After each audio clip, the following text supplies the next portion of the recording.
ഞാനിന്ന് കാണിക്കാൻ പോണത് ഒരു ഹെൽത്തി ആയിട്ടുള്ള ഒരു സ്നാക്കാണ് കേട്ടോ.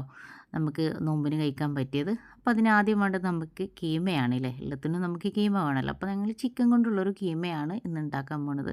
അപ്പോൾ ഇന്നത്തെ ഈ ഒരു ഡ്യൂട്ടി നമ്മളെ റഫാൻകുട്ടനെ ഏറ്റെടുത്തിട്ടുണ്ട്. അവൻ ചെയ്തോളാം എന്ന് പറഞ്ഞു. അപ്പോൾ ഓക്കെ നീ ചെയ്തോ എന്നും പറഞ്ഞിട്ടുണ്ടായിരുന്നു. അപ്പോൾ നമുക്ക് നോക്കി നോക്കാം റഫാൻ എങ്ങനെയാണ് ഇതൊന്ന് ചെയ്യുന്നത് എന്നുള്ളത്. ഇതിൽ ഞാൻ നിങ്ങളടുത്ത് ഇന്നത്തെ ഫുഡ് ഉണ്ടാക്കുക എന്നതിലപ്പുറത്ത് നമ്മളെ കുട്ടികളൊക്കെ ഇന്ന് മൊബൈലിന് അഡിക്റ്റാണ് എന്ന് പറയുന്നുണ്ട്. അതുപോലെ തന്നെ ആരെടുത്തും സംസാരിക്കില്ല, ഭയങ്കര ദേഷ്യമാണ്. ഇങ്ങനെ ഒരുപാട് കേസുകളാണ് എൻ്റെ അടുത്ത് വരൽ. സത്യത്തിൽ കുട്ടികളെ ഈ ഒരു സ്വഭാവത്തിന് കാരണം നമ്മൾ തന്നെയല്ലേ. ഇവരെടുത്ത് മൊബൈൽ ആരാണ് ഫസ്റ്റ് ഇവരെ കയ്യിൽ കൊടുക്കുന്നത്? നമ്മളാണ്. നമ്മൾ ഓരോ ആവശ്യത്തിന് വേണ്ടിയിട്ടാണ് നമ്മൾ കുട്ടികൾക്ക് മൊബൈൽ കൊടുക്കുന്നത്. അവർ ഫുഡ് കഴിക്കാൻ, അതുപോലെ തന്നെ എവിടെയെങ്കിലുമൊക്കെ നമ്മൾ പരിപാടിക്ക് പോയിട്ടുണ്ടെങ്കിൽ കുട്ടികൾ മിണ്ടാതിരിക്കാൻ, ഇതിനൊക്കെയാണ് നമ്മൾ ഇവരെ കയ്യിൽ മൊബൈൽ കൊടുക്കുക ചെയ്യുന്നത്.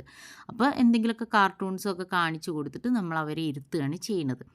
പിന്നീട് കുട്ടികളെന്താവും, കുട്ടികൾക്ക് ഇതാണ് മെസ്സേജ് കിട്ടിയിട്ടുള്ളത്, എവിടെയെങ്കിലും ഇരിക്കണം എന്നുണ്ടെങ്കിൽ ഇത് വേണം, ഫുഡ് കഴിക്കണം എന്നുണ്ടെങ്കിൽ മൊബൈൽ വേണം എന്നുള്ള രീതിയായി. അപ്പോൾ ആളുകളെടുത്ത് മിങ്കിൾ ചെയ്യാനോ അവർ ചെയ്യുന്ന ജോലിയിൽ കോൺസെൻട്രേറ്റ് ചെയ്യാനോ ഒന്നും അവർക്ക് പറ്റില്ല.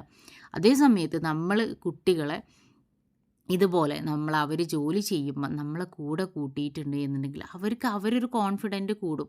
അവർ ചെയ്യുന്ന ജോലി അവർക്ക് ഇതൊക്കെ ചെയ്യാൻ പറ്റും എന്ന് അവർക്ക് ഒരു സെൽഫായിട്ട് കോൺഫിഡൻറ്റ് കൂടി കഴിഞ്ഞു. അതുപോലെ തന്നെ ഒരു ഹെൽപ്പിംഗ് മെൻറ്റാലിറ്റി കൂടും. ഇതൊക്കെ വർദ്ധിപ്പിക്കാൻ നല്ലതാണ്. നമ്മളെന്ത് ചെയ്യും, അവർ ചെയ്താൽ പെർഫെക്റ്റ് ആവില്ല, അതല്ലെങ്കിൽ അവിടെയൊക്കെ ആകെ വൃത്തികേടാക്കിയിടും, നമുക്ക് ഇരട്ടി പണിയാവും എന്ന് വിചാരിച്ച് കുട്ടികൾ വരുമ്പോൾ എന്ത് ചെയ്യും, ഇങ്ങനെ എന്തെങ്കിലുമൊക്കെ ചെയ്യുമ്പോൾ നമ്മൾ ചീത്ത പറഞ്ഞാട്ടും. ഇപ്പോൾ ഇതുപോലെ കയ്യിൽ ഉരുട്ടുകയൊക്കെ ചെയ്യുമ്പോൾ നമ്മളൊരു കയ്യിൽ ചളി ഉണ്ടാവും എന്നൊക്കെ പറഞ്ഞ് കുട്ടികൾ എന്ത് ചെയ്യണം, നമ്മൾ തളർത്തുക ചെയ്യുന്നത്.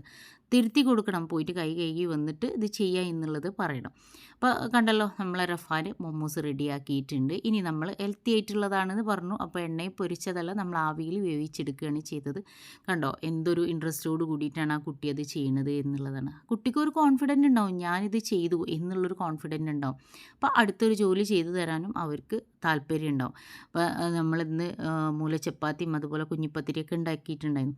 അതിലൊക്കെ ആൾ കൂടിയിട്ടുണ്ട്. അപ്പോൾ ആ ഒരു കോൺഫിഡൻറ്റ് എനിക്ക് ചെയ്യാൻ പറ്റും എന്ന് നമ്മൾ ചെറുപ്പത്തിൽ തന്നെ കുട്ടികൾക്ക് എന്ത് ചെയ്യുക, ആ ഒരു മെസ്സേജ് കൊടുക്കുക എന്നുള്ളത്. അടുത്ത ആളും എന്ത് ചെയ്തിട്ടുണ്ട്, ഇത് കണ്ടിട്ട് ഞാനും ചെയ്യുക എന്നുള്ള രീതിയിലാണ് ഈ കയറി നിന്നിട്ടുള്ളത്. എന്താതൊന്നും അറിയില്ല, അവന് റെഡി ആയിട്ടുണ്ട്. അപ്പോൾ നമ്മളെ മൊമോസ് വെന്ത് വന്നിട്ടുണ്ട് കേട്ടോ. അപ്പോൾ അത് അടിപൊളിയാണ് എന്നുള്ളത് അറിയണം എന്നുണ്ടെങ്കിൽ നമ്മൾ നോമ്പാണ്. അപ്പോൾ നോമ്പ് തുറന്നതിന് ശേഷം കഴിച്ചാൽ അറിയാം കേട്ടോ. പിന്നെ അതാ ഞാൻ പറഞ്ഞല്ലോ, കുഞ്ഞിപ്പത്തിരിയാണ്. കുഞ്ഞിപ്പത്തിരിയും കണ്ടോ ഉരുട്ടി തരുന്നത്. അപ്പോൾ ഇതിനൊക്കെ നമ്മൾ കുട്ടികളൊന്ന് കൂട്ടുക. അതൊന്നും അതിൻ്റെ ഷേപ്പും അല്ലെങ്കിൽ അതിൻ്റെതൊന്നും ശരിയായ ഒരു രീതിയിൽ എത്തിയിട്ടില്ല എന്നുണ്ടെങ്കിലും അത് ശരിയായിക്കോളും. പക്ഷേ അവരെന്ത് ചെയ്യുക, അവരെ നമ്മളെ കൂടെ നമ്മൾ നിർത്തുക. അപ്പോൾ ഇന്നത്തെ ഈ ഒരു വീഡിയോ നിങ്ങൾക്ക് യൂസ്ഫുൾ ആയിട്ടുണ്ടാവും എന്ന് വിചാരിക്കുന്നു.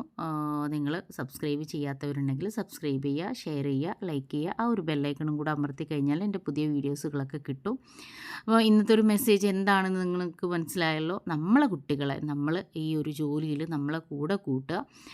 മൊബൈലും കൊണ്ട് കുട്ടികൾ ഒരു ഭാഗത്ത് ഇരുത്തിയിട്ട് നമ്മൾ ജോലി ചെയ്യുന്നതിന് പകരം നമ്മളെ കൂടെ എല്ലാത്തിനും അവരെ കൂട്ടുക. അവരെ കാര്യങ്ങളൊക്കെ അവരെ കൊണ്ട് തന്നെ മാക്സിമം ചെയ്യിക്കാൻ നോക്കുക.